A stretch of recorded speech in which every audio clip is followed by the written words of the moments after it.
अस्सलाम वालेकुम।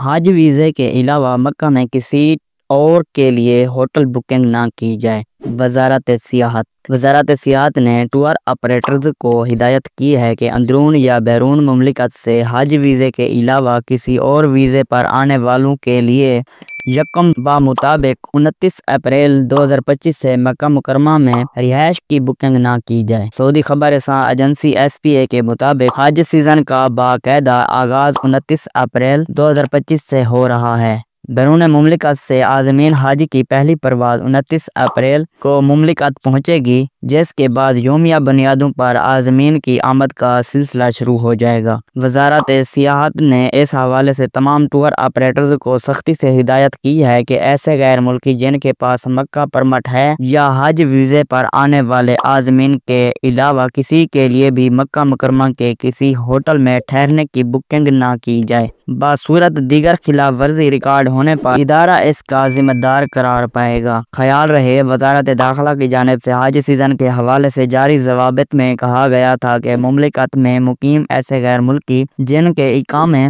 मक्का मुकरमा शहर के नहीं और इन्हें हज सीजन में मक्का मुकरमा या मुशायर मुक़द्दसा जाना होता है, इन्हें मक्का परमिट के बगैर शहर की हदूद में दाखिल होने की इजाज़त नहीं। वज़ारत दाखिला की जानिब से ये अहकामात बैरून मुमलिकत से आने वाले आज़मीन हज को सहूलत फराहम करने की गर्ज से सादिर किए गए हैं, ताकि शहर मक्का मुकरमा में गैर ज़रूरी इज़्दिहाम ना हो और आज़मीन आराम व सुकून से ज़्यादा वक्त इबादत में गुजार सकें। ख्याल रहे, बैरून मुमलिकत से उम्रा वीज़े पर आने वाले गैर मुल्कियों को हिदायत की गई थी कि वह 29 अप्रैल 2025 अपने मुल्कों को रवाना हो जाएं। अगर आज की वीडियो अच्छी लगी हो तो मेरे वीडियो को लाइक कर दें और ऐसी मज़ीद खबरें सुनने के लिए मेरे चैनल को सब्सक्राइब कर दें और बेल आइकॉन को प्रेस करके ऑल नोटिफिकेशन पर सिलेक्ट कर दें। Thanks for watching.